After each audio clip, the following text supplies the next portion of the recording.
Perkenalkan, nama saya MD Nugraha dari kelas Ilmu Perundangan kelas B, Fakultas Hukum, angkatan 2018. Baiklah, saya akan menjelaskan tentang proses pembentukan peraturan perundang-undangan.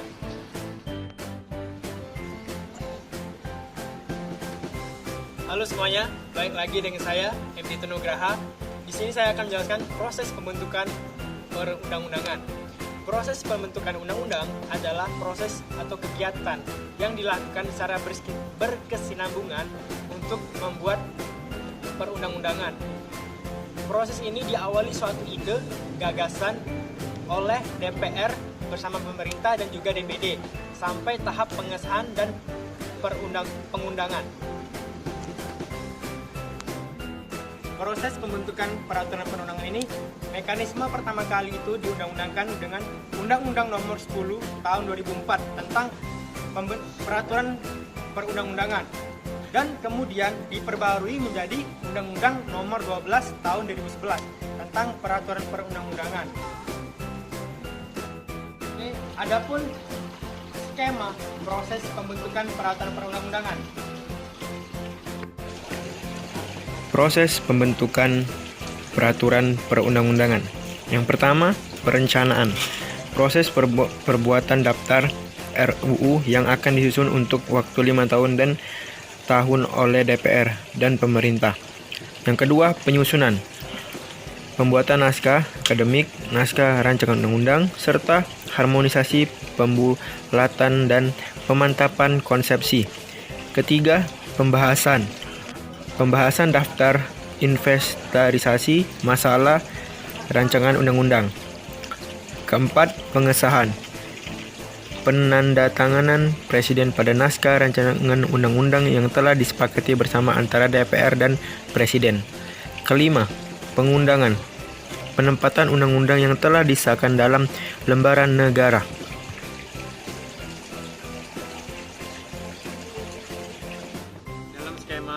Proses pembentukan peraturan perundangan ini, yang pertama itu tahap perencanaan.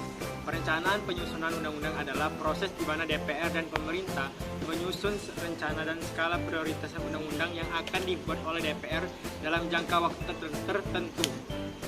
Proses ini diwadahi oleh program yang disebut Program Legislasi Nasional atau Prolegnas. Yang kedua itu tahap penyusunan. Tahap penyusunan rancangan undang-undang adalah tahap penyiapan sebuah RUU sebelum dibahas bersama-sama DPR pemerintah. Tahap penyusunan ini meliputi kegiatan sebagai berikut. Pertama, pembuatan naskah akademik. Kedua, penyusunan rancangan undang-undang.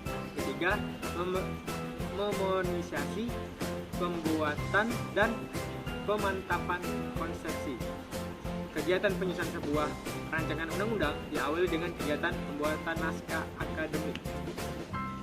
Yang kedua, penyusunan rancangan undang-undang.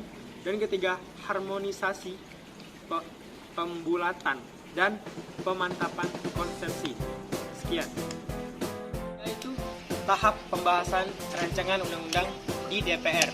Setiap rancangan undang-undang, baik yang berasal dari pemerintah, DPR, DPD, wajib dibahas bersama oleh DPR dan Presiden atau Menteri yang ditugasi.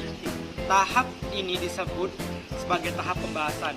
Dalam tahap pembahasan, sesuai peraturan tata tertib DPR, pembahasan rancangan undang-undang dilakukan melalui 2 tingkat pembicaraan. Yang pertama, pembicaraan tingkat pertama yang dilakukan dalam rapat komisi, rapat gabungan komisi, rapat badan legislasi, rapat panitia, dan rapat panitia khusus.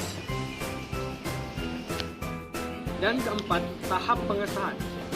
Tahap pengesahan dalam rancangan undang-undang yang telah disetujui bersama oleh DPR dan Presiden wajib disampaikan oleh pimpinan DPR kepada Presiden. Untuk disahkan menjadi undang-undang, penyampaian rancangan undang-undang tersebut dilakukan dalam jangka waktu selama 7 hari terhitung tanggal persetujuan bersama. Oke, yang kelima itu tahap pengundangan dan penyebarluasan. Pada dasarnya setiap peraturan perundang-undangan yang telah disahkan belum mempunyai daya ikat apabila belum diundangkan.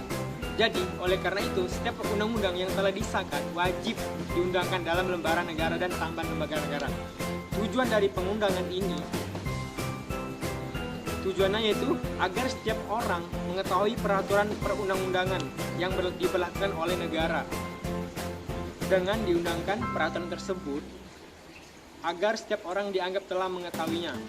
Itu dari tujuan dari tahap pengundangan. Oke, sekian dan terima kasih dari penjelasan dari saya. Saya akhiri, wassalamualaikum warahmatullahi wabarakatuh.